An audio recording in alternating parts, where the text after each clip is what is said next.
welcome you tonight to the Cavendish Candidates Forum.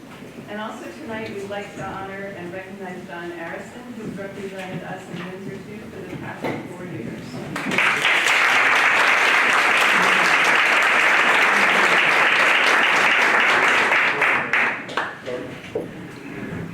Hi, I'm Dr. August Murray. I'm the Weathersfield chair and one of the Republican Party. And it was nice. We sat down a few days ago, Julie, John, and myself, and we collaborated in his beautiful home with some questions that we thought would be very helpful and informative. I have to say it was a rather enjoyable experience, so thank you guys. I also think that what's happening tonight is so important because we have to find ways to meet in the middle, and this is the opportunity for us all to come together.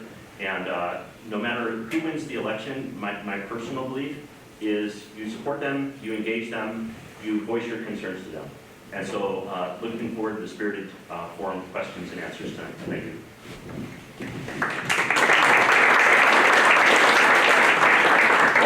So just a few quick housekeeping things. So again, welcome everybody. Thanks for coming tonight. The video is on, but there is no sound being provided by SAPA, so folks can keep their chair scooching and whispering to a minimum. That would be great, so it captures as much of it as possible. With that, we'll start with the Pledge of Allegiance.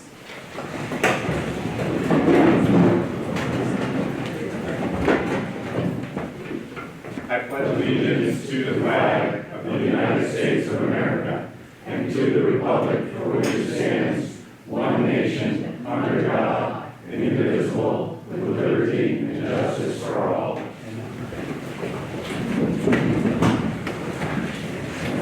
And thank you all for coming. As Julie mentioned, this is the Cavendish Forum. This has been held in Weathersfield since 1988 and was named in honor of Evelyn Cavendish, who was an active citizen who lived in the area for most of her life. The forum was interrupted due to COVID, but is now being revived. So this is the first year since COVID that we've had the Cavendish Forum. So we're fortunate to have such a big group of folks with us this evening. So here's how it's going to work. Every person at the table will get in 2 minutes to introduce themselves. John Arison is the official timekeeper. He has a reddish colored card that he will hold up when your 2 minutes is up. And at that time, please do your best to wrap it up so we can, there are 9 of you here. That's a lot. There's 3 questions. That adds up to an hour and a half. So you all have a number in front of you when you sat down, 1 through 9. I have corresponding 1 through 9 in my hat here. This is clearly a very professional system that we have here. So I will draw a number, and whoever's number that is will go first. And then we'll just go down the line and circle back down to the right and circle back to the person. Are there any questions about the forum? Yes? What does yellow mean? 15 seconds. There you go, 15 seconds. Can we increase that to 3? Normally yellow means slow down, but in this case, it's speed up. That's yellow card. So, yeah, yellow is 15 seconds. If you need a few extra seconds, when the red shows, please do your best to wrap it up. With that, the town chairs are going to come back up and speak again. Julie? No? No, you're done? August, are you all set too? All right, well, just kidding. They're not going to do that. So we're going to jump right in. So, here, we'll do this. Like I said I would. Okay, that number 1, just so happens. 2 minutes to introduce yourselves. Feel free to sit up or stand down. It's kind of the tight spot, so at your preference, but. Okay. Good evening, everyone. I'm honored to be able to speak to you. My name is Jack Williams. I'm a Republican candidate for the Vermont State Senate. I live in Perkinsville, and I've lived there for 33 years. I'm married. All my children, 4 of them, are grown and gone.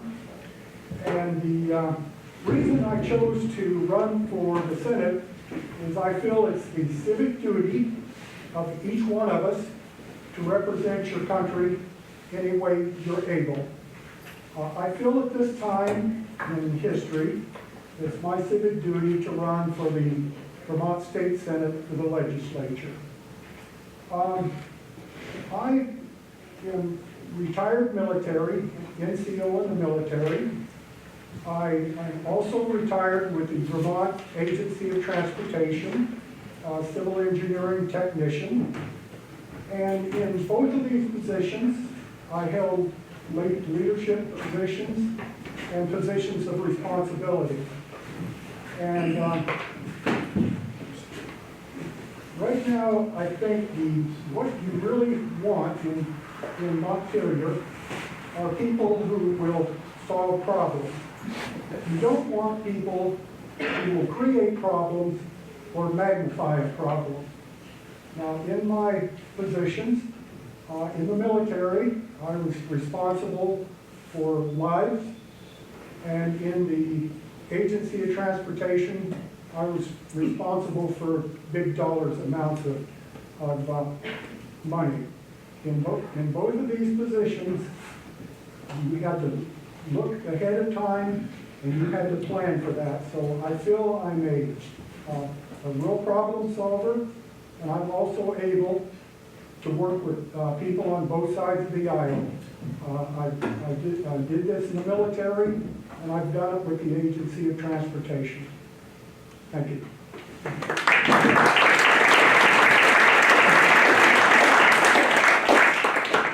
Becca, would you like to go next as you're to the right?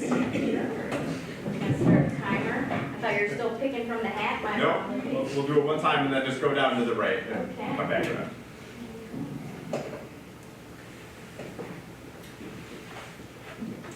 Hi there, I'm Becca White. I'm one of the Windsor County State Senators that you have currently elected, and I'm running for re-election.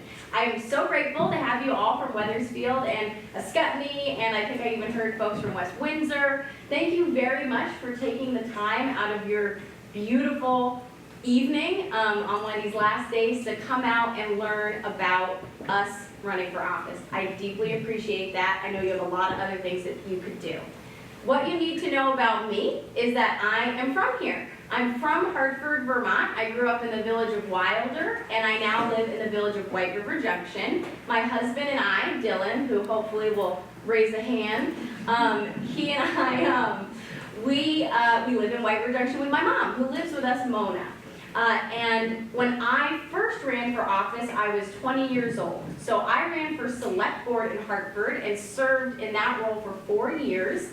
I then ran for state representative and did that for 4 years before I ultimately had the privilege of joining Senator Clarkson and Senator Dick McCormick in the Senate this last session. The issues that I care about most can be broken out into 3 E-lettered words. The first is the economy, the second is our environment, and the third is equity. When I was growing up, my family struggled financially, as my mother would say, or as my father would say, we were a no-frills household. As my mother would say, we were poor. So I understand what it means to have frugality while also taking care of the things that matter. And I believe that our government can care for our citizens in the same way that my family receives support through universal school meals, through support of housing and social safety net programs, and through any of the myriad of programs that our seniors can now take advantage of. The last thing I want, you're giving me, okay, there we go. That's all I wanted to say to you. Thank you.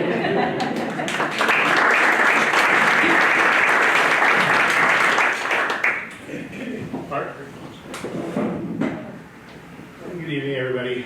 My name is Mark Nemeth. I'm here with my partner, Len Farrington. We both live in Royalton. We've lived there since '93. And we understand a call to the community and to help folks around us.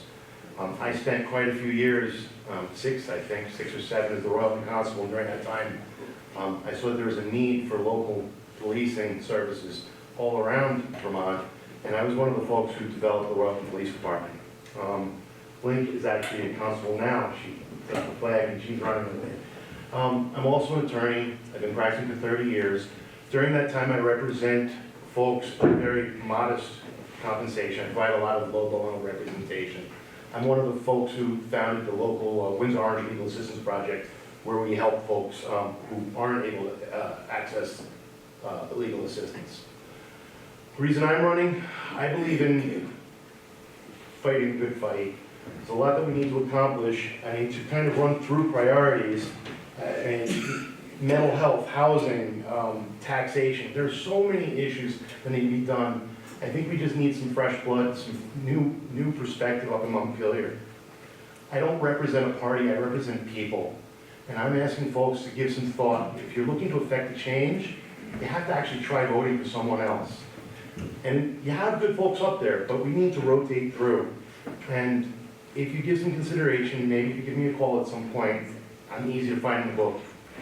Just give me a call, and I'll tell you where I stand.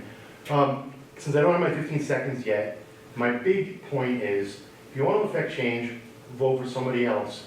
I'd like you all to consider the possibility of diversity as a good thing. Maybe consider voting for one Republican, one Democrat, one independent. We really get a mix up there. That's what I'm going to try to pitch for. Now I'm in my 15 minutes. I was going to explain the mask to you very briefly. I am receiving chemotherapy. I have a compromised immune system. Link and I wear masks. I had permission from my doctor to take it off very briefly to talk to you. So that explains it. So I'm not a threat to you. I promise you I'm not carrying anything.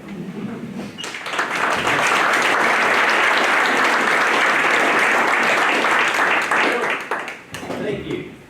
Hello, my name is Joe Major. I am currently the Executive Director of the Upper Valley Aquatic Center. I'm also the Treasurer of the Town of Hartford.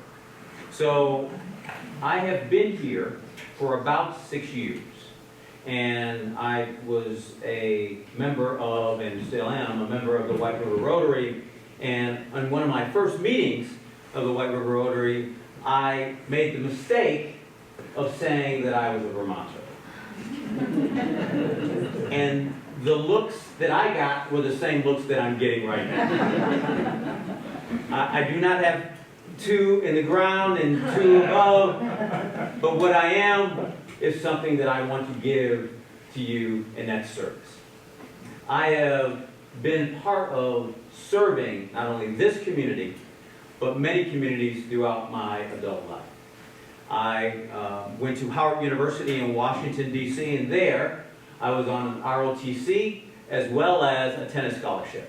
And once I was commissioned and was a second lieutenant, I began serving in the reserves as a company commander of a drill sergeant unit. Service. Well, Now that sounded more Marines, but we won't talk about that. But thank you for your service.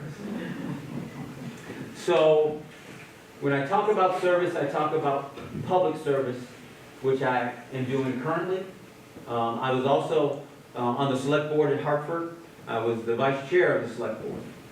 And there are many times during the time I was there, I made some unpopular decisions. But it was for the best interest of that community. There will be things that we may not agree with. But here's what I'll do. I will listen to you. And if I make a decision that you don't care for very much, you know what? I'll explain why. Thank you very much, and God bless.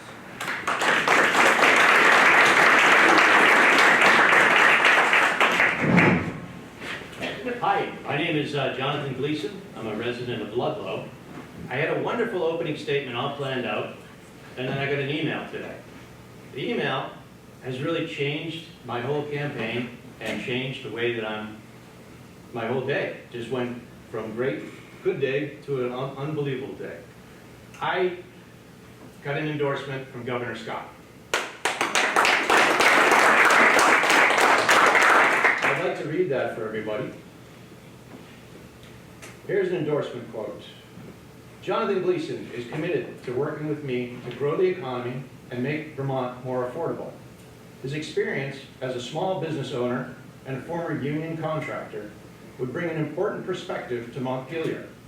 We need more people like him in the Senate who will focus on finding ways to help Vermonters keep more of what they earn, not which tax or fee to raise next. I encourage people of Windsor County to send Jonathan Gleason to the Senate.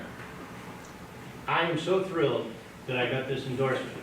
I've worked really hard in the campaign, and my stance is very similar to that of Governor Scott. I'm a very moderate Republican, not a hard right-winger, not somebody who's going to try to change everything. I agree with many of the principles and the directions that the Democrats have been taking us. What I disagree with is just how they're doing it, meaning the speed, direction, rate, and timing, that sort of thing. These are minor adjustments. I'm not looking to make huge changes. I'm looking to support the governor. He needs support. We had 6 of his vetoes get overridden by the supermajority. It's not a fair and equitable way to run a democracy.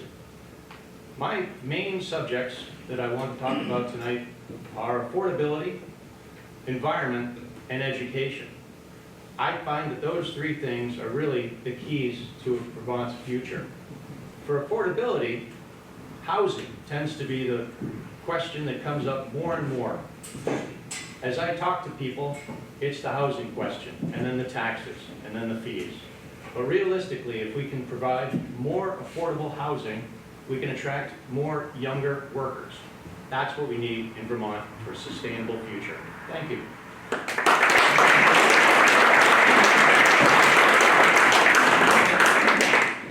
Hi everybody, I'm Andrea Murray, and I'm running for state senate here in Windsor District. First I want to say thank you for coming, and thank you to both of the committees that put this forum together. I really appreciate it, and it shows that we can work together regardless of party.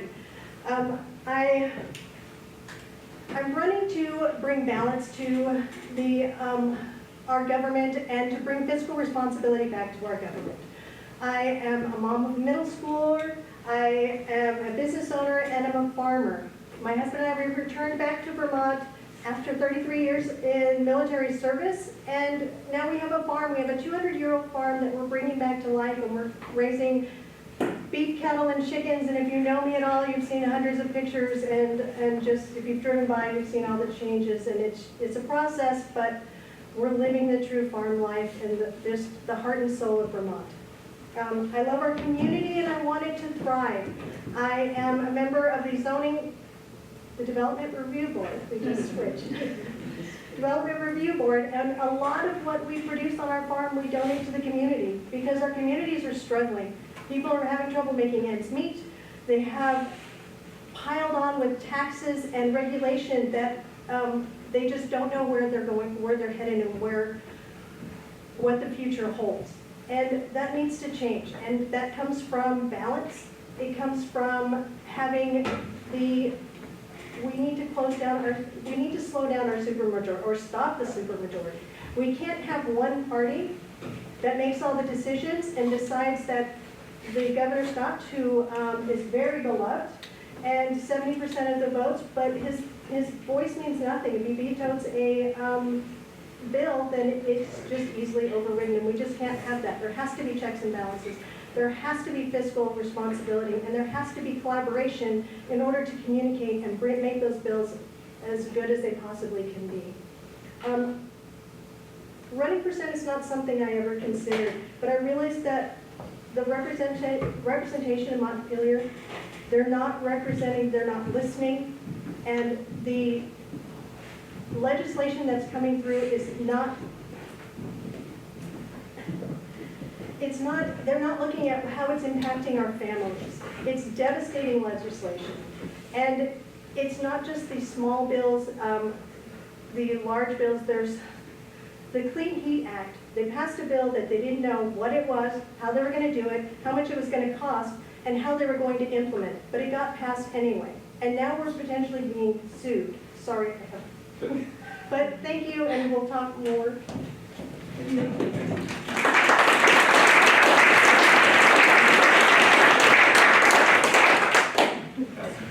It's dark in here. Yeah.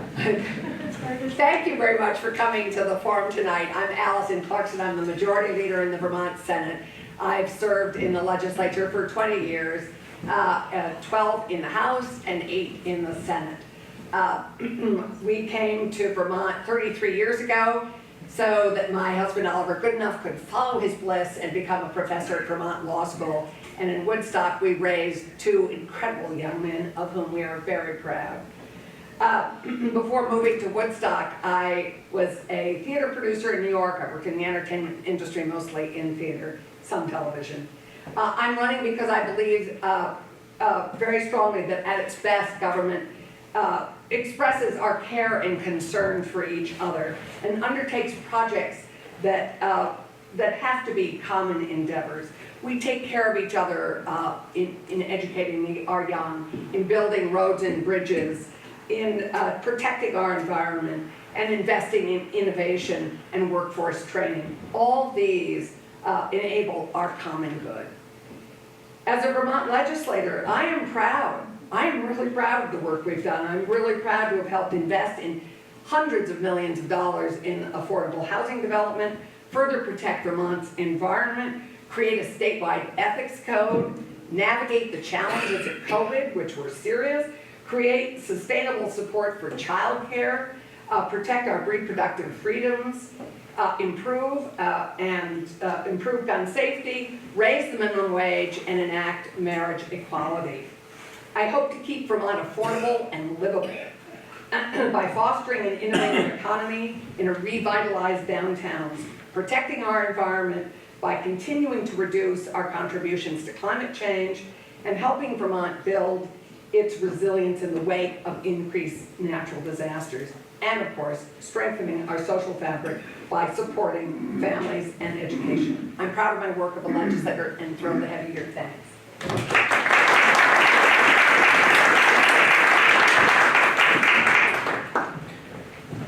Good evening, not at all terrified. My name is Mark Edling. This is my first elected office that I'm running for other than school board. I just moved here 18 years ago. I'm a spouse, a father, and a taxpayer in the wonderful little town of Perkinsville. I'm running for state office representative of Windsor-2, representing Baltimore, Cavendish, and Weathersfield. I'm a lifelong builder of television, theater, film, and opera sets, and I've been doing fine custom furnishings here in Ludlow for the last 18 years. I was acting as an IATSE shop foreman for years before I came up here. We just scaled back a little bit in order to raise our two great children. So I am a lifelong promoter of arts in our schools and communities. And together, over the last several years, we've managed to keep our schools and communities open through COVID, science wars, culture wars, robust discussions about what is equitable for all of our society members, and unfortunately, some pointless political divides and misinformation set on us from the national level. We're better than that. This budget season was particularly difficult and trying and unnecessarily complicated by Vermonters openly campaigning against other Vermonters for political gain. We all have very real concerns that are all just as valid as the next taxpayer and require all of our efforts to come up with creative solutions that we can all afford. After the forum, please let me know what your specific challenges are, and let's see if we can't come up with some solutions to alleviate common problems in a way that befits us as neighbors. At the end of the day, there is no Republican way to fill a pothole. There's no Democratic way to clear a culvert. There isn't an independent way to pull a neighbor out of a ditch. And there should be no progressive way to perform arithmetic or accounting of the state. There should be no libertarian way of recording what legislation has actually passed and what legislation has actually appeared on the written page.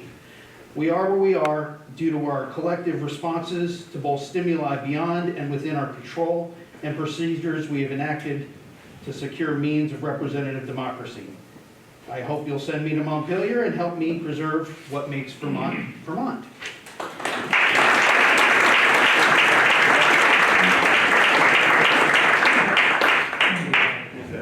Hello, I'm V.L. Coffin, and I'm running for House Representative here in this district as well. I'm running on the Republican ticket. I came to Vermont in 1996. My family followed me in 1997.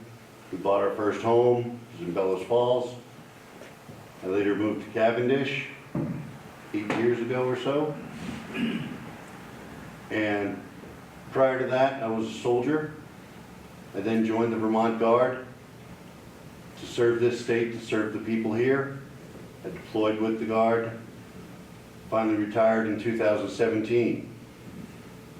As a citizen soldier, I was also working as a truck driver, as a mechanic, as a welder. I worked for the town of Rockingham, the highway department. I understand the troubles that our highway departments have just maintaining our dirt roads. Understanding budgets. As a soldier, my main focus was in logistics, in training, in understanding policies and procedures, working within a budget, but also getting our soldiers informed, making sure that our youth had the education they needed, the training they needed to be successes in life. One of my greatest pleasures is that a soldier of mine who I helped train is now a master sergeant and one of the finest leaders I've ever met. As a House representative, I want to bring that same teamwork, that same ability to work within budgets to the State House to bring balance and focus, that it's about the people, not agendas. Thank you.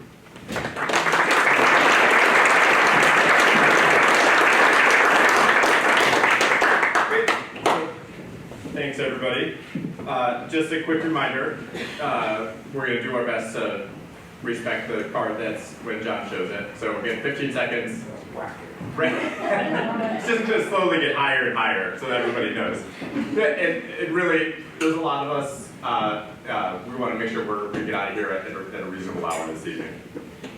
And I say that as someone in their 40s, it's so kind of like, it's almost my bedtime, so really.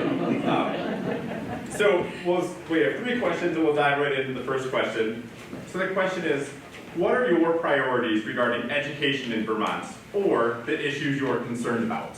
And from the hat comes number 7. Ooh, say what? It's very dark in here. If there were more lights, we would turn them on. I know. So, and given our time frame, I'm gonna use this if that's right. Anyone else can borrow it. Big question. There are many challenges facing our public education system now, all of which we need to be addressing in this next biennium. First, we need to update what was once an equitable and progressive funding mechanism. It cannot punish resident Vermonters and let second homeowners pay so much less. We must come up with a method of taxing Vermonters based on the market value of the homesteads, not second homes.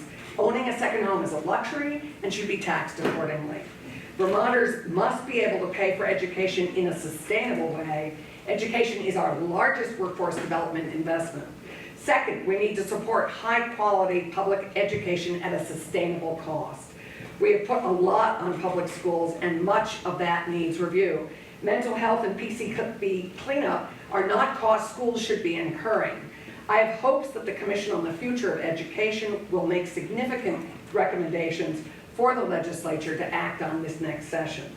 Third, we need to continue to improve the quality of public education and spread that quality equitably across Vermont. Fourth, Fourth, we need to recruit more teachers. And fifth, we need to figure out how to address the billions of dollars of school infrastructure needs which have mounted up in the last 15 years, renovations and school construction. We need to do essential maintenance of our public assets. Thank you.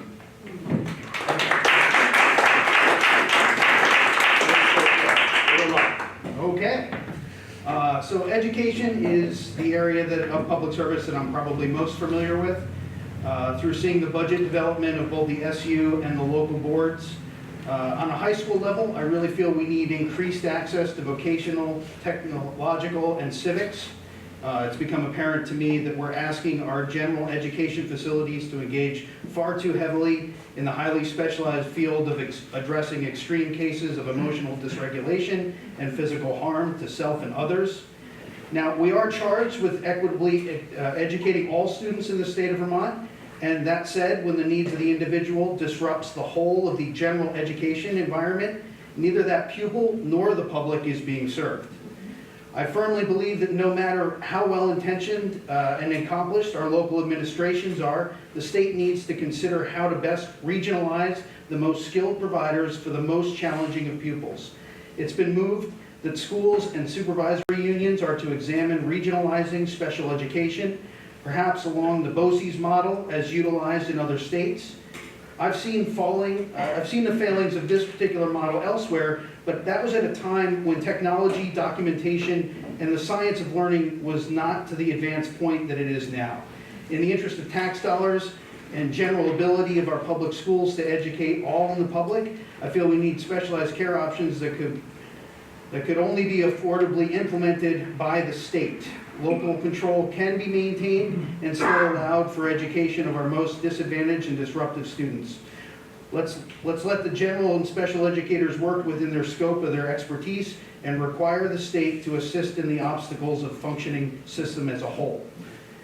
If I have time later on, I'll address ways in which I feel the different categories of education expenditures should be represented clearly on the ballot so that voters are only voting on that which they have direct control over through the election of the local school directors.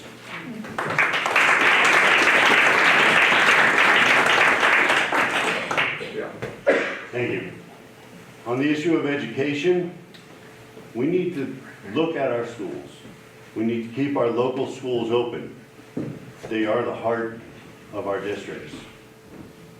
When we look at the school funding, there have been other options presented, been rejected. We have study after study in the state. We need time for action. The way we fund this through our property taxes and then sending that money to the state to only get part of it back is hurting our children. The money should come back to our schools. They should come back to our students, the teachers. We need to provide them a quality education. Our teachers are capable of doing that. Our teachers are good at it. We need to support them by providing them with what they need to do the job. Not state mandates, but back to the core principles of math, writing, arithmetic, science, helping to educate our children. We need to consider all of the problems with the increasing mental health, with what the teachers need. If there's a part-time teacher and they continue to have to bring in the part-time, that should be a full-time position. But we need to learn how to fund that better. That said, I'm not an education expert, but I know we have people that are. They should be listened to. And again, with balance, everyone can have a voice. If there are concerns, I'd like to hear them from people and ideas. Thank you very much.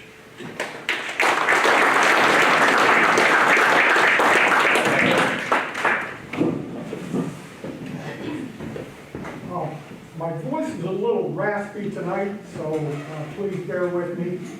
I would like to go to a statement Dr. Murray made earlier he talked about being civil and working together.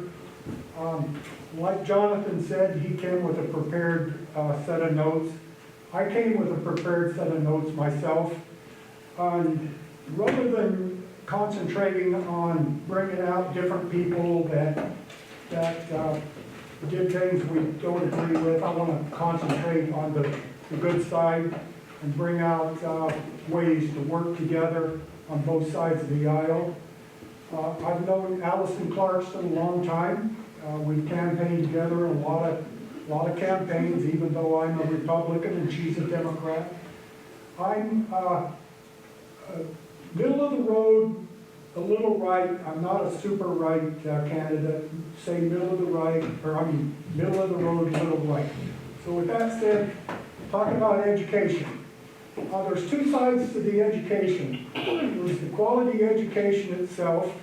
That's designed by the Secretary of Education and the public and the teachers. Then there's the financial side of it, which is the legislature works with, the school budgets works with, and so on. So I'm going to talk about the first side, the quality of education. One of the things that is important is we should get all the social issues out of education and concentrate on education.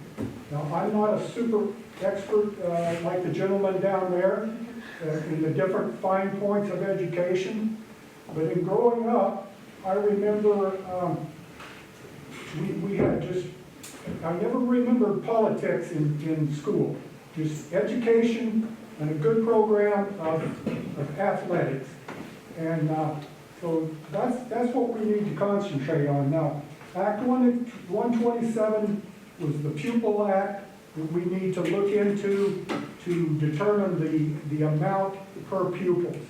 And then the Act 183, the yield bill, is the one that determines the financing of it. And that's the finance side I'll touch on a little later. That was a fast 2 minutes. Thank you, everyone.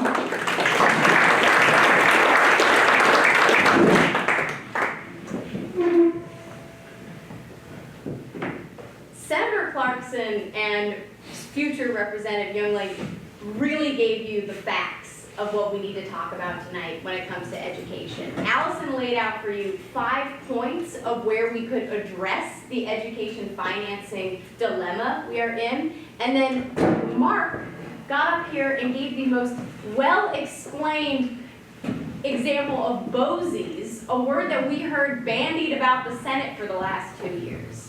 So you are extremely lucky to have a candidate like Mark and a candidate like Allison. And I don't want to be repetitive to the great points that they've already made. So I want to take a slightly different tack to the question that was asked and talk to you about the Carson v. Macon decision. The Carson v. Macon decision is a Supreme Court decision that said Maine, who is a very similar public education financing structure when it comes to private schools, they also fund private schools in the way that we do. The Supreme Court said that Maine, because you fund schools that are private and not just public, you must also fund religious education to the same degree. That scares me, because that means Vermonters, taxpayers, are potentially being told by the Supreme Court that we need to fund religious education. Religious education that you don't choose for your child to go to, but rather as a taxpayer are paying for the community of students to go to. And here's why that bothers me. It bothers me because there are schools that deny children and send special needs students to public education where we have to pay for it and they don't have to compensate for the cost. We also have religious schools who tell you children of unmarried women aren't allowed at our schools, and they deny LGBTQIA youth. In our state, if we want to protect access to public education, we're going to need to respond to that decision. Thank you.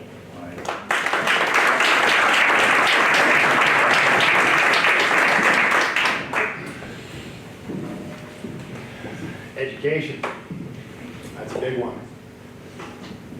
So what would I do about education? I'd fix the problems. So it doesn't matter if we're talking about education, or we're talking about any other infrastructures like our courts, our police services, our emergency responders, or just our general employment. Bottom line is you need a candidate who's going to embrace problem-solving tactics.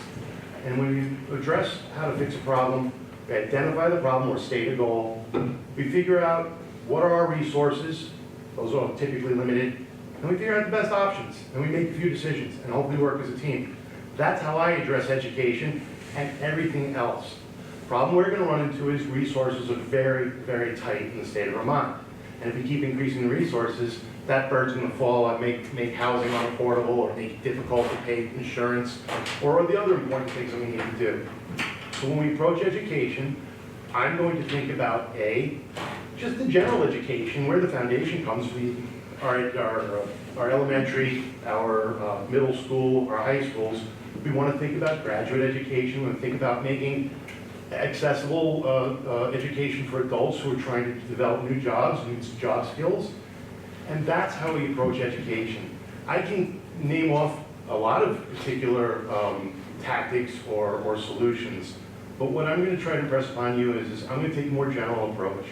And what I'm gonna try to do is, I'm gonna try to do more with less, make sure that we have efficiency in our administration of all of our organizations. And then hopefully we can divert some of that money to make sure that we get really good quality employees, teachers, judges, police, people who can do the job the way we need them to do it and who are paid enough to stay. And that's been my approach, whether you apply to education, I'm doing okay, I got another 11 seconds, or the courts or anything else. That's how I'll approach it.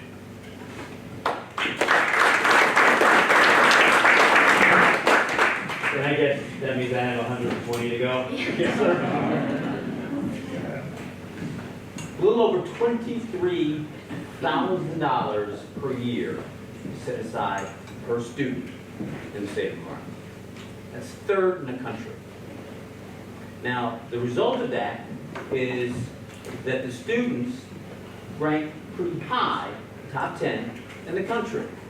We're all for that. Here's the issue. We're a rural state, small population, with disproportionate, equitable ways to fund that. It is obvious that we have to revitalize and revamp how we come up with that number of $23,000. And let's look at another thing. And we haven't even talked, we're talking about the student, we haven't even talked about the infrastructure of schools. In Woodstock, where Senator Clarkson is from, they proposed a bond of $99 million to revamp their woeful infrastructure of their school. It failed. It failed. Now they're going to school incredibly disrepair. In 2008, prior to 2008, Vermont had an infrastructure fund across the board. So remember when your mom said, put a little away for a rainy day? Wow, it's a deluge right now throughout the state. Hartford, where I'm from, they passed a $30 million bond on top of the exorbitant taxes that they're already having to pay. So, we have to plan a little better to do a little better at the end. Thank you.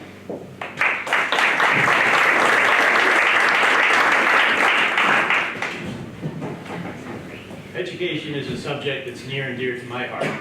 I grew up in a household, my mom was a teacher, my dad was a teacher. So I grew up and I didn't become a teacher. I became an engineer. But my daughter-in-law, she's a teacher. She and my son both graduated from Champlain up in Burlington. She was happily employed as a sped teacher up there at the high school. They were doing well and so forth, but they complained about the housing costs. They ended up taking jobs down in Virginia. She found a district down there that if she works for 5 years as a teacher, they're going to expunge, pay off her student loans. So that's like a $100,000 bonus at the end of 5 years. I told them go for it. I was upset that they were leaving, but as I say, it's a near and dear subject to my heart. When I think of education in Vermont, I look at the chart. I'm a businessman. The budget keeps going up. The school budget keeps going up. This is incontrovertible, this is fact. The number of children attending keeps going down. There's a disparity. One could say, let's fix the budget. Start chopping away, cutting services. We're going to reduce the quality of education. That we do not want. What's the other solution? More children. We need more Vermonters. We need more affordable housing for younger people who want to have families here and thrive.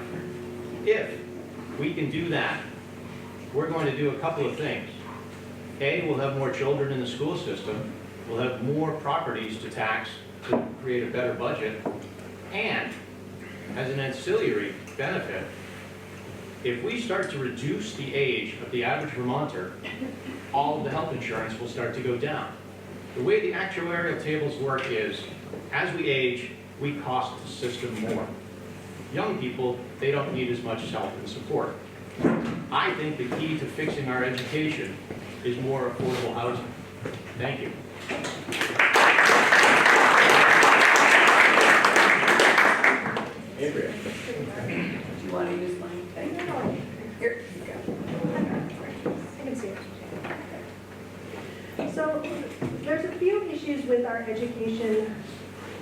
problem that we have right now. One of the root causes, I believe, is Act 127. It's the pupil weighting system that's creating equity in education. We've had a number of people mention equity in education. But our Constitution mandates substantially equal access to a quality public education program that may vary from district to district.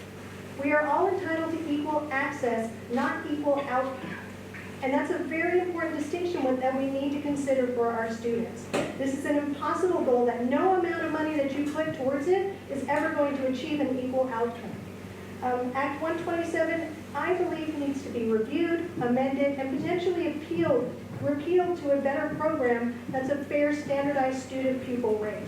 Because our costs are so high now, and there's no look back to see what programs didn't work. How did we get here?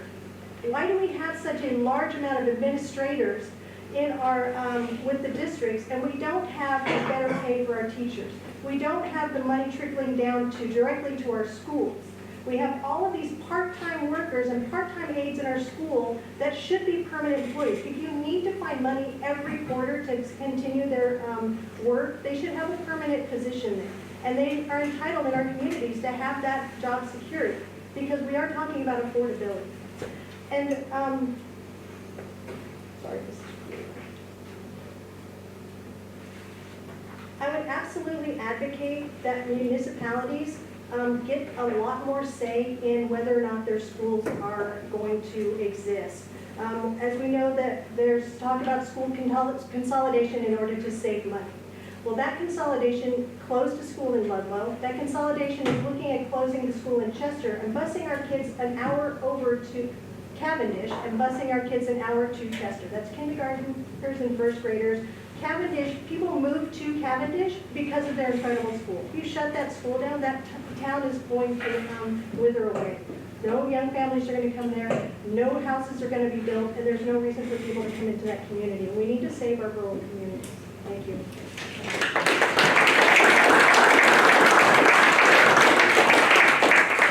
Just real quick before we go to the next question, I ran and grabbed a couple glasses of water. Does anybody else need a glass of water? Yeah, look, I have one extra. I suppose we can get more too, but thank you very much. You're welcome. You're welcome.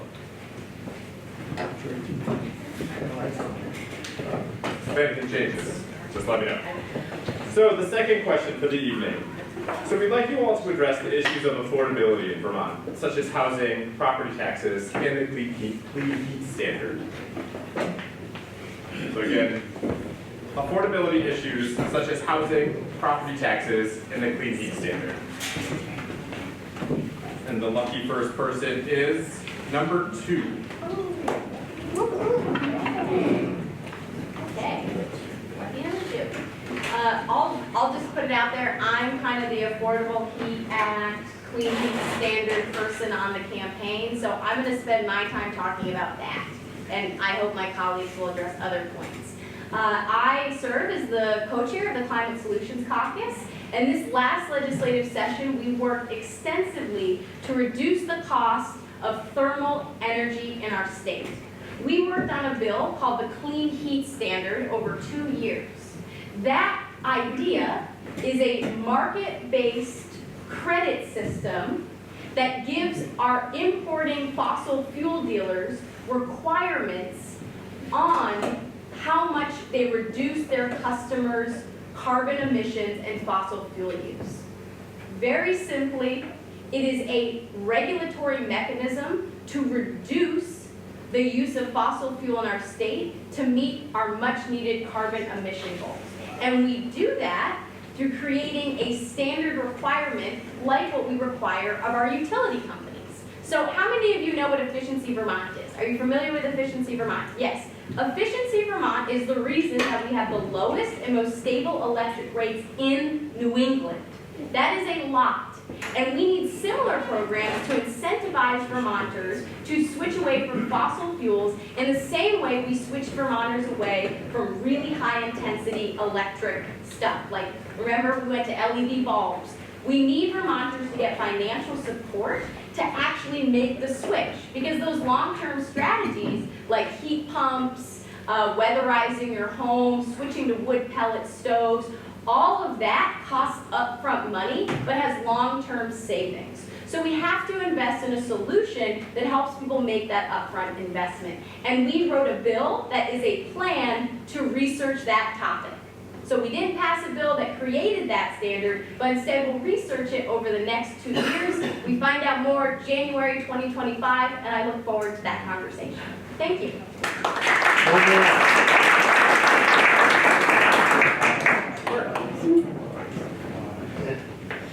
Yeah, I had something planned to say, and then my friend Becca mentioned Efficiency Vermont. All I could think about is what Link just called me about 2 hours ago, saying, we built an 8-unit. We were trying to build affordable housing. It's still affordable in Royalton. And we went with Efficiency Vermont, and they gave us $8,000 to buy $40,000 worth of equipment that now we have to replace because it's obsolete. And the replacement, we have to go back to technology we can afford. I can't afford a hybrid SUV from Elon Musk. I can't afford heat pumps because it's just unaffordable. And if you give me a credit, what good is the credit if I can't have access to the loan? So the short answer is, with the Clean Air Act, and I really wanted to talk about housing, but darn, I gotta deal with this. The matter of fact is, credits aren't gonna work unless you make sure the product is affordable in the first place. Then the credit's a little bit of benefit. I'd rather buy something I can afford than something I'll pay a little bit more, but it's so expensive in the first place. That's my challenge. Efficiency Vermont's a great program, but they need to rethink how they do it. Housing, really critical. How are we gonna get people into housing? Look, mortgages are impossible to secure. I have a lot of clients who go from an eviction process into buying from the landlord. Why? Because most landlords are getting out. You know why they're getting out? Because the eviction process takes so long. And when we got hit by COVID, oh my goodness, landlords were looking at a year, 2 years, where they couldn't afford to pay their mortgages because they were not allowed to collect rent. It's not fair. What we need is an equitable system that works. Tenants in an eviction process, once they have an eviction, they're never going to be able to rent. They may as well move out of the state. But believe me, down out of the state, they're going to be asked if they've ever been evicted. We need to fix our system. This is something I know about. This is what I've been working on for 30 years as a lawyer. I work with landlords and tenants and homeowners to buy. We have to get solutions. And for the past 10 years, I haven't seen any solutions coming out of Montpelier.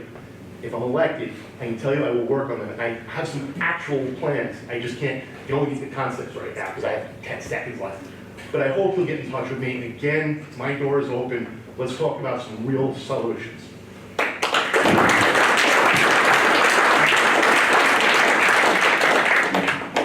Mark, I talk with my hands too, just remember, you have someone else.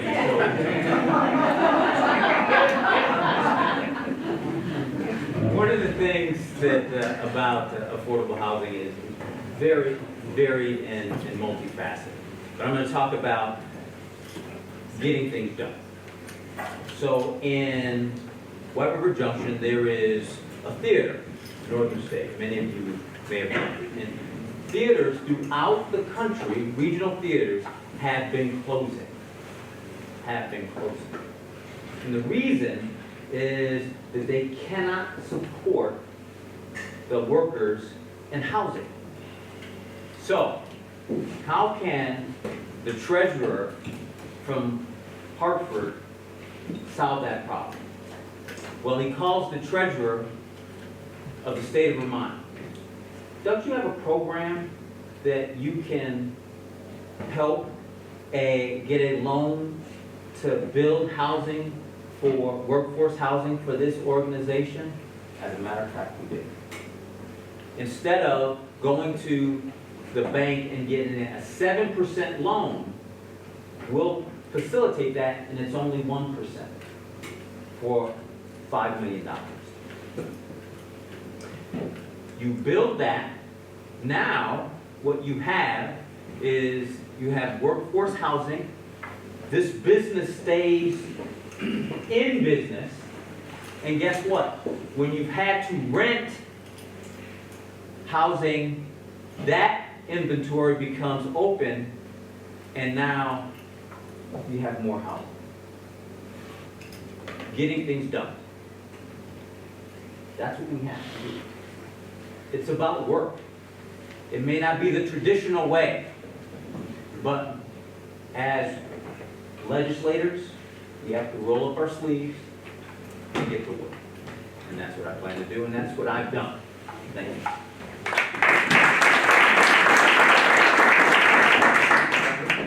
Thank you. So the Clean Aid Act, this is a great example of one of the areas where I say, absolutely, we need to reduce our fossil fuel consumption. We need to have more efficient heating systems, more efficient cooling systems. All of those things are great. I totally disagree with the act itself. Overly complicated. What they're trying to do is create a carbon credit market. The burden goes onto the fuel oil dealers. Those dealers could potentially go bankrupt. If one of them actually goes bankrupt, now we've created a fuel delivery crisis here in Vermont. As Vermonters, we're actually on the leading edge of efficient systems adoption. Once we educate you, the public, on the better way, the more effective, and the more eco-friendly way to do things, you do it. As Vermonters, we're embracing heat pumps. They make sense for a variety of reasons. We don't need a draconian bill to tell us we have to do this. Other states are doing it a different way. Massachusetts has a program called MassSave. We don't even know what the amount that each gallon of fuel will be raised. Is it 70 cents? I've read that. Is it $2? I've read that. $4? We don't know. I wouldn't vote for a bill that we don't know what the cost is ultimately for the consumer.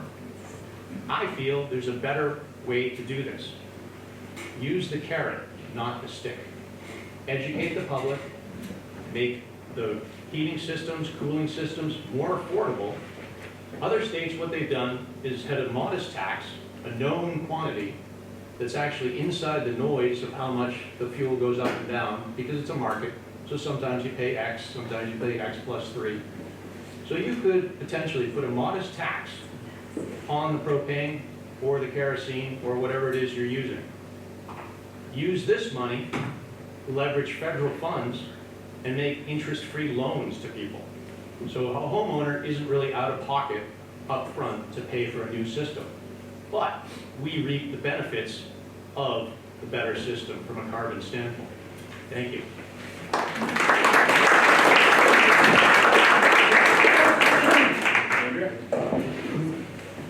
So, the bearer of bad news, I'm going to start with a couple of things. First, and Joe Major, you forgot to mention that the workforce housing that you worked on wasn't for local businesses. That was for artists and musicians that are visiting our state to have places to stay while they're entertaining our elite society.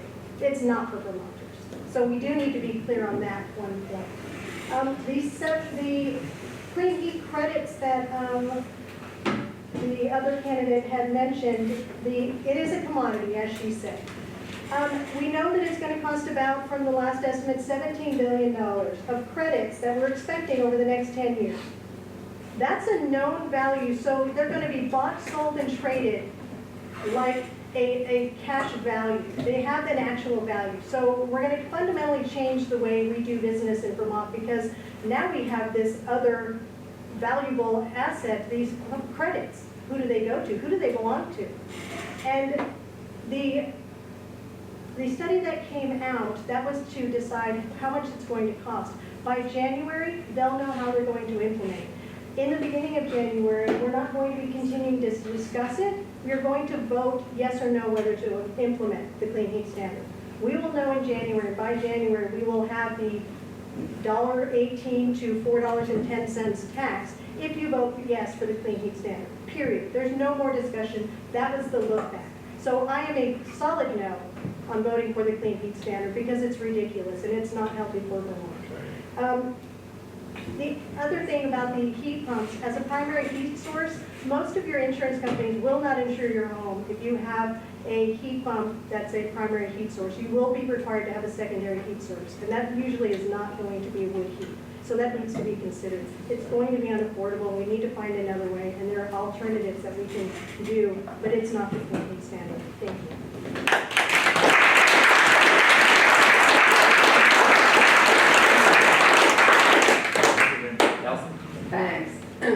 lots to discuss. Affordability is a big problem for too many Vermonters right now, and it has two sides, what things cost and what your income is.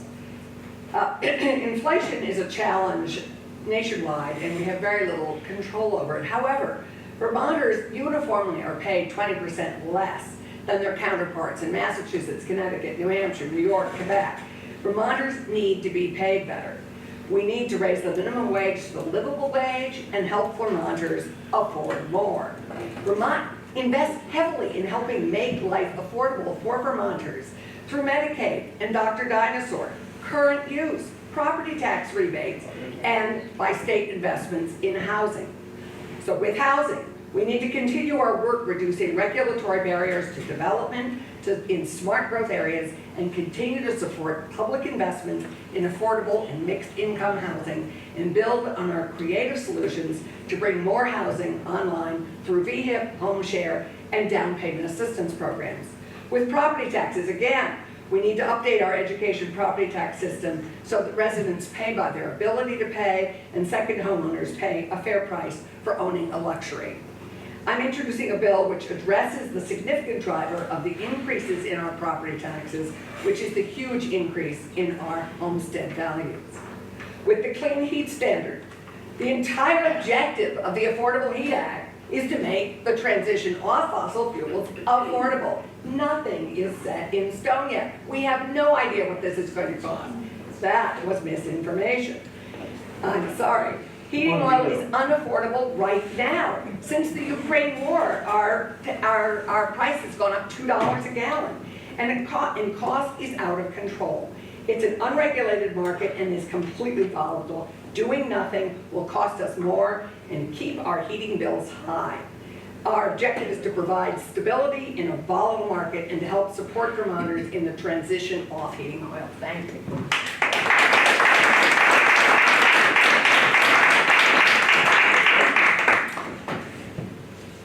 When it comes to finances in our state, I might be considered as oversimplifying fiscal policy. Anyone who's ever laid drywall knows that you can't plaster over a hump and you can't cut your way out of a hole. Maybe that's oversimplified. But that's essentially what I feel we've done in not keeping up with our changing population and its needs. This is particularly true when it comes to our retired population and the closest to the margins. The Homestead Act and H.I. 144, the income sensitivity, passed by the legislature, just don't go far enough right now. And we have a changing population. Working remotely, very high income earners may stress the housing market, but also have added greatly to revenue generated by personal income. Republicans, hold on to your hats. The rough estimate is an increase of over $180 million per year from pre-pandemic levels to current fiscal year. So, again, hold on. I propose removing taxation on Social Security and pension benefits based on household income. That's right, a tax cut. It might be viable to offset. This would allow reduction in taxes for those least able to absorb the fluctuations in our economy and move it to the most capable. Education funding has been tied entirely to property value is simply not working. We need to fundamentally rethink how it is we fund education and how we present those expenditures to the voting public. I personally would like to see 3 distinct categories on the ballot. The first would be an actual discretionary funding chosen by the local elected school board. Tax rates all over the state have gone up. If you look at our tax rate in Weathersfield, it actually went down from where it was pre-tax or pre-COVID levels. Those are the numbers. So the second would be an anticipated expenditures mandated by the state and supervisory union, so that's separated out. And the third, separate and all from that, would be an anticipated healthcare line item. It's unreasonable to hold school boards accountable for double-digit increases that they have utterly no control over. Clearly defining the cost increases and may help to figure out an important base of communal health care. So additionally, I firmly believe we need to rethink punitive taxation involving entering and removing lands from current use. So let's look at a different way to do that. Thank you.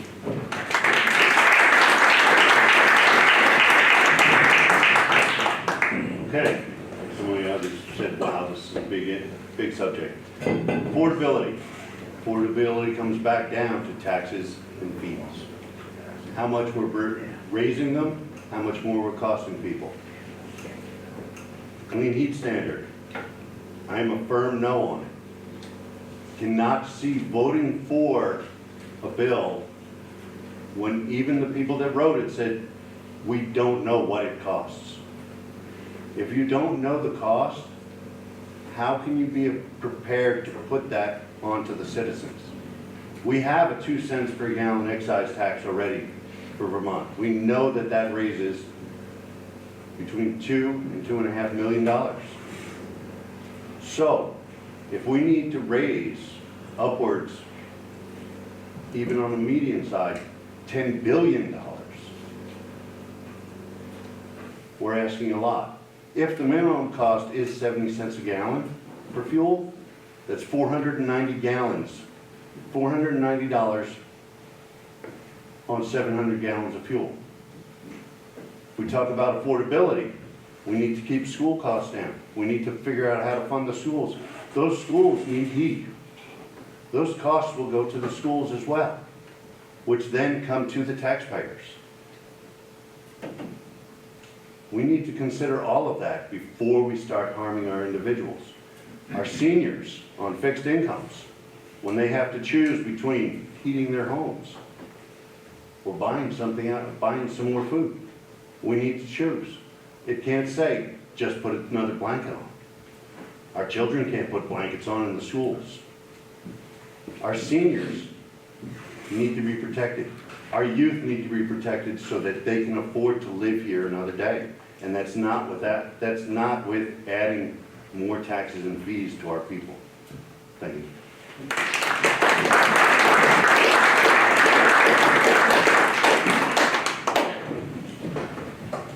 Real quick, without using a lot of my time, I want to touch on something back on the education, and then I'll get on to this.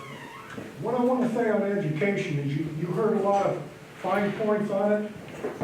Zoe Sanders, Secretary of Education, we need her to elect her because she has an in-depth knowledge on that area.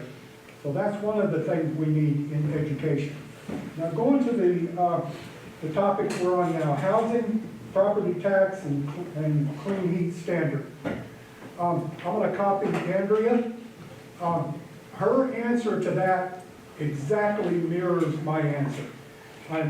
It's a carbon tax scheme. I definitely would vote no on that. So that's all I'm going to say about that. Her answer on that was beautiful. On housing, Act 250 was the creator of the problem of housing in Vermont. It goes way back to the 1970s. My father-in-law was a home builder when that act first came out, and it ruined his business. Right now, all Act 250 does is restrict any type of building in Vermont. Act 250 needs to either be eliminated or scrutinized very carefully, because that's your main problem on housing, is Act 250. Now, the other area I want to touch on in more depth is property tax. One of the things I'm going to say, and you're going to hear me this every forum I go to, if elected, I'm going to take the state budget, line item by line item, and I'm going to learn everything there is about the state budget. As far as property tax goes, property tax, as you know, is used to fund education.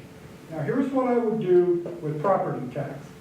I would look at the national lowest average of the states that pay property tax, and I would look at the highest property tax paid by states. I would find the middle of that, and I would cap the Vermont property tax at that average, between the lowest and the highest of all the states. That's the first thing I would do with property tax. If possible, I would lower it even lower than the national average. Now, the next thing I would do is I would take funding of education out of property tax and put it in the general fund. create an area in the general fund,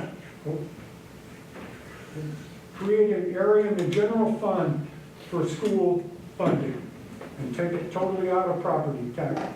Lowering property tax will attract more people into the state and provide more income to the state. Thank you.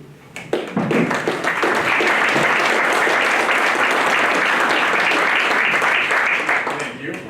I would take that personally. Must be dinner time. So we have one more question, excuse me.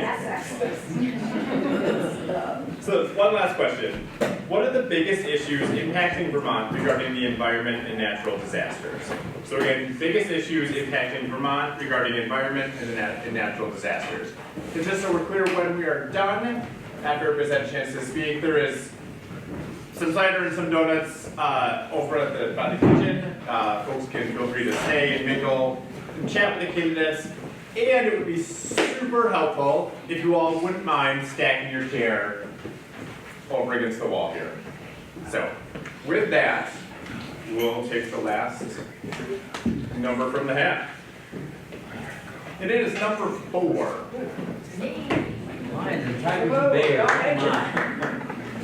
So before I start on that, I have to address what Andrea said concerning Northern Stage and just actors. Yes, it does house actors, but it does also house the set workers that work throughout. It does also house the ticket takers and box office workers that are over there. It does the seamstresses and costume designers that are there as well. And the other part of it that was missed, that it freed up other housing inventory that people can come in and use. So I needed to clarify. You are, if you're in Ludlow, who's in Ludlow? Thank you. You just got your supermarket back.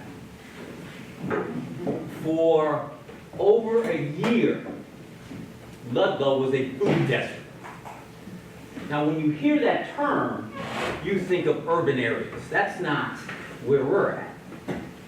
We're in a rural area. You wouldn't think of a food desert.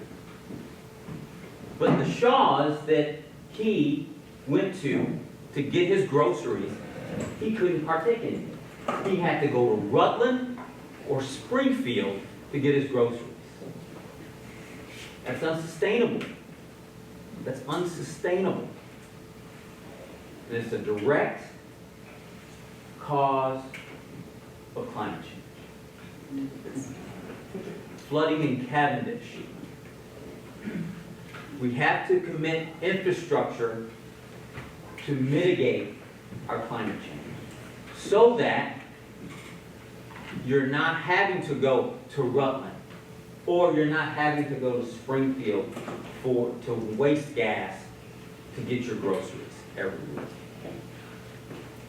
Wow, that was quick. It was 120 seconds, so I understand.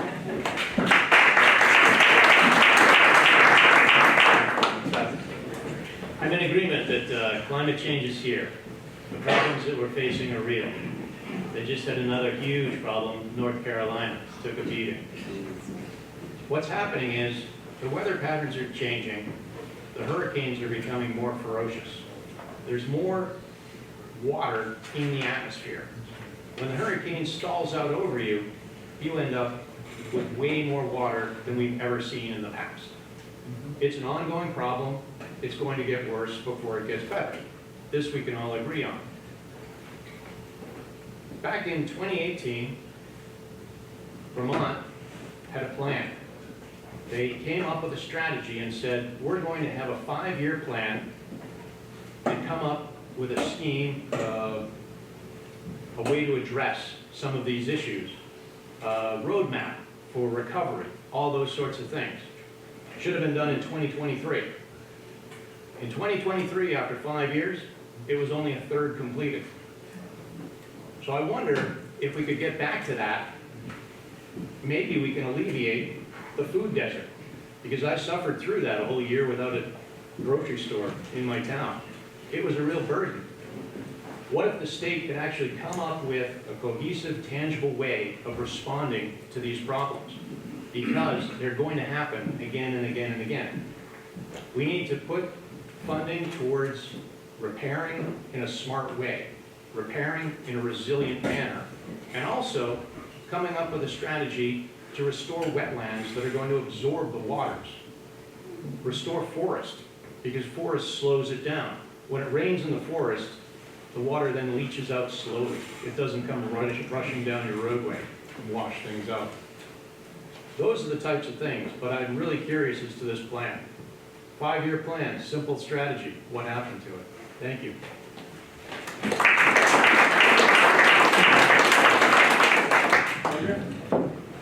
So, to add to what Jonathan said, finding ways to pay for these recurring natural disasters. And one of the very standard ways that most every other place in the country is using is our National Guard. The National Guard has the equipment, they have the manpower, they have the experience, and they can get this job done quickly. When you have a state emergency, when you have a federal emergency, you're fully reimbursed by the federal government. And they can move quickly and have these repairs done. They can fix our infrastructure, they can fix our bridges and roads and get what needs to be done handled. Now, with the climate disaster and issues, I do want to point out that Vermont has the actual CO2 emissions that Vermont produces since 2022 was 5.6 million metric tons of CO2. That doesn't include that we are 80% the Green Mountains. That is 0.1% share of the U.S.'s CO2 emissions.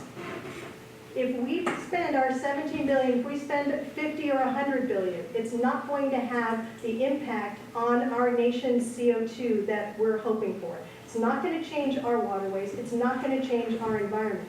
We need to have, we need to stop with the mandates and have goals because our communities can't afford it. Our houses are, I have a 200-year-old house. I have to rewire, re-insulate before I can even put that heat pump in there. It's not sustainable to do these, to have these burdens on our community. I think there's another way we can work so that everyone can afford to have a healthy environment. The farmers, we are the strongest advocates for environmental protection. If we don't protect our land, then we won't be farming very long. If the loggers and the sugaring businesses, if they're not protecting their property and their lands and their forests, they're not going to be in business, and that's how we do business in Vermont. So we need to allow them to have more decision-making and not have as many of these mandates that we just can't afford as a society. Vermont just can't handle these taxes and controls. So thank you very much for coming, and if you have any questions, I'd love to answer them afterwards. Thank you.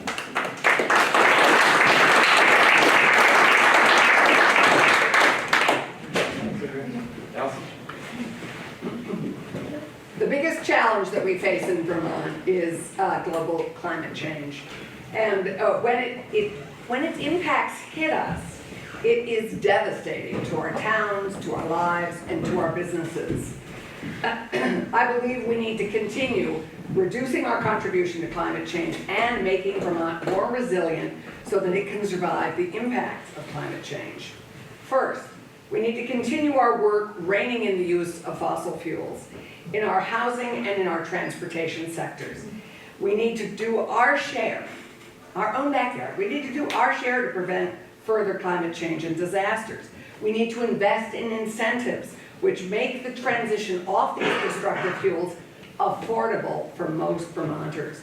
We are supporting incentives for purchasing heat pumps, electric cars, investing in EV charging infrastructure, pedestrian and bike paths, and more public transportation, especially in our rural areas. We have some very creative projects that we're working on in that area.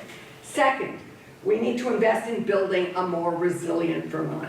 Investing in resiliency is so much less expensive than the cost of rebuilding.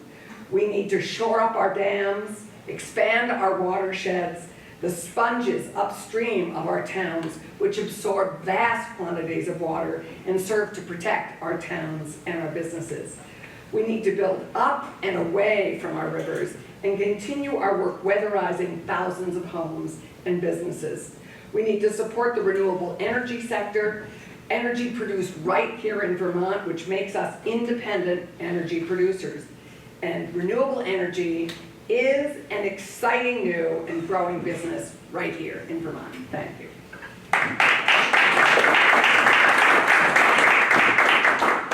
I had a really verbose page laid out here, and everybody touched on other things that I was going to do already. So, to Mr. Gleason's point, really, it's a great question. What happened to the infrastructure? Where did it go? Was it mismanagement? I would argue no. From what I've heard is simply that the intelligence on the ground changed. What we had planned for, all of the culverts that we had decided we need to upgrade from a 36 to a 48, now in the most recent storms and the biggest flooding that wiped out Ludlow multiple times, Cavendish multiple times, various other communities throughout the state multiple times, the 48-inch culvert isn't going to do it. You're now up to a 6-foot. And that's because the climate change has accelerated faster than the science had accounted for back in 2018. I don't know, I'm not a climate scientist, but that seems to me to be where it's happening. I don't think we are excused from doing whatever it is we can simply because it's not our fault. That's not leadership, and as Vermonters, a lot of times I think we are inherently leaders. So, let's see. We need to sit through the committee hearings. We need to get back to the clean heat standard. We understand actually what was written and what the process actually is going to be.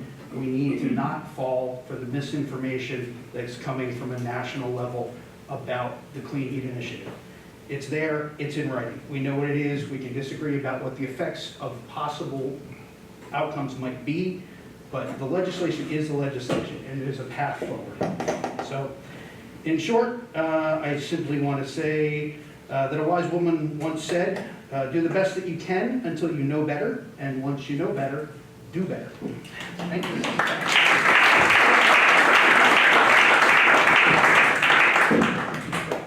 Thank you. Finally, again, about the environment. Yes, Vermont is number 50 in the country for carbon footprint. That's because Vermonters do the right thing to begin with. We want to make our homes more fuel efficient. We want to lower our own costs. We don't need the mandates in the Global Warming Solution Act. We need the goals. Do we need to keep doing our part? Yes.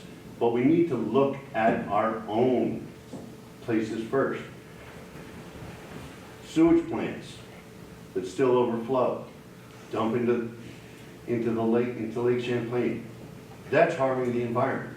We need to fix our environment here. We need to be able to support the towns with changes to Act 250 to allow them to clean out their streams and waterways, so that when the water comes down off the mountains, down the ravines, down through our streams, that it doesn't plug those culverts, that all the debris is already gone, that helps us, that helps to continue our infrastructure.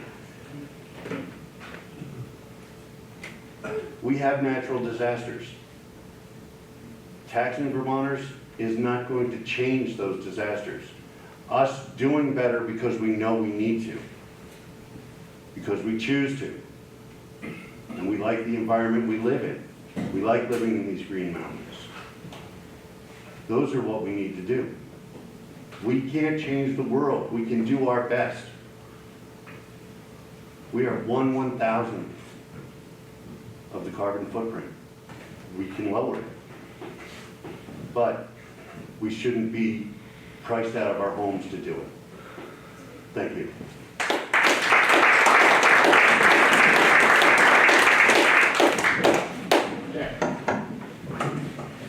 I'm going to approach this from 3 levels. First off, the global level. Now, if no one's denying that we have a problem with the environment. But if there is a problem, it should be addressed at the global level. The countries should be, all the countries in the world should be involved in the solution with their top scientists. That should be in the UN. That's where they should direct it. So start working on a solution at the UN, at the global level. Right now at the global level, just talking about coal alone, China uses 50%, 56% of the coal used in the world. India uses more coal than the US and Europe combined. So those two countries alone use more coal than the whole world. So that's why I'm saying address this at a global level. Now getting down to the Vermont level, we come up with Act 153, the Global Warming Solutions Act. This act allows people to sue the state of Vermont if we don't meet certain mandates. Now, some of the people brought out that the carbon footprint of Vermont is like 0.1%. So yes, we are working on it, but the Global Solutions Warming Act is not a way to solve it. Now, getting down to national disasters. All of them touched on good points there. From the engineering standpoint on the flooding in Vermont, the first people you need to get involved in this is the U.S. Army Corps of Engineers. They're the ones that are going to help you. And you need to look on it at different levels. You need to look at your dams infrastructure, not your dam infrastructure. You need to look at the dams, their infrastructure. You need to look at the floodplains, and you need to look at the culverts. You need to look at cleaning out your rivers and streams. All these points were touched on, and that's the way we'll solve it. But like I said, you have to look at it at a global level, a Vermont level, and then an engineering level for your environment. Thank you.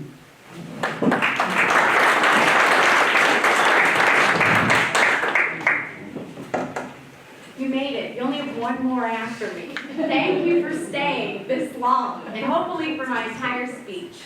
As a 30-year-old, I have lived through far too many once-in-a-lifetime floods. My great-grandmother lived through the 1927 flood in White River Junction, and we hit the same markers in Irene that we did back in 1927. We're hitting the same markers in Barry that they've hit only hundreds of years ago.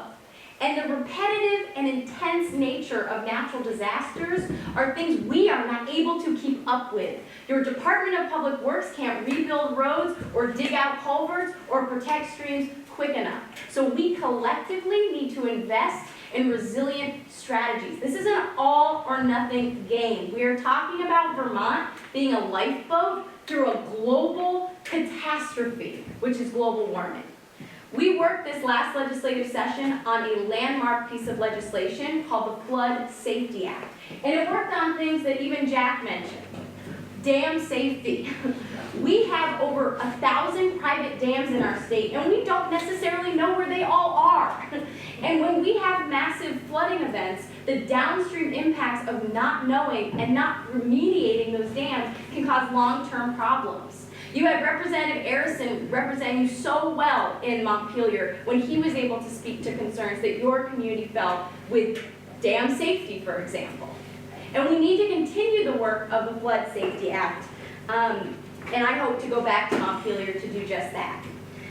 I want to end with the fact that you all have taken the time to get to know all of us, albeit briefly tonight. And I hope that even if you leave here and you don't vote for myself or Joe Major or Senator Clarkson, that you had the opportunity to listen and learn something new about the different ways that we can all work together. And if I am to win this election, I hope to hear from you, and please reach out to me because I represent everyone regardless of party.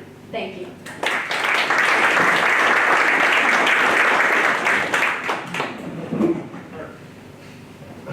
Last word, that's kind of nice. I was thinking about that concept, think globally, act locally. Ever hear that one? Love it. I'm thinking about that. Now I'm thinking about that movie with Ricky Bobby where they go, if you aren't first, you're last, you know? And I'm thinking, we really do need to act globally. And everybody around the world has to understand this. We have to educate and, you know, maybe it's aspiring. I also think about my training as an EMT back in the years. We used to say we have to triage, we have to make sure we don't get tunnel vision. You know, you don't want to fix the broken ankle if the person's in cardiac arrest, right? So that's sort of how I approach the environment and climate change and prioritization. We need to do whatever we can to reduce climate change, no question about it. But we need to, when we talk about resilience, that really is the issue. And if you want to fix the global, we're going to educate more, mandate less. That's my general mantra. But if we're going to think about things, I finally heard somebody mention Irene. I remember Irene. I was in South Royalton, couldn't get out. All I could think about was, what if somebody has a heart attack? What if somebody accidentally cuts themselves and they're bleeding out? We weren't getting out and that person was dead. I used to be on something called the Local Emergency Planning Committee. We used to meet once a month. The bottom line is planning's critical. That's where I come from. And they're talking about planning. But you can't be tunnel vision. You have to have the big picture. Back to general strategic planning. What are we trying to accomplish? What do we have for resources? What are our options? What's our best actual outcome? And you just execute and you work as a team. That's how I'm going to approach the environment. But I'm going to focus more on response in our community, focusing on law enforcement, sheriffs. You know, we have sheriffs, we have the National Guard, we have the sheriffs, the state police, local municipal police officers, rescue personnel. We have to make sure all those people are ready to mobilize and work together as a communication infrastructure. That's what we really need to be focusing on.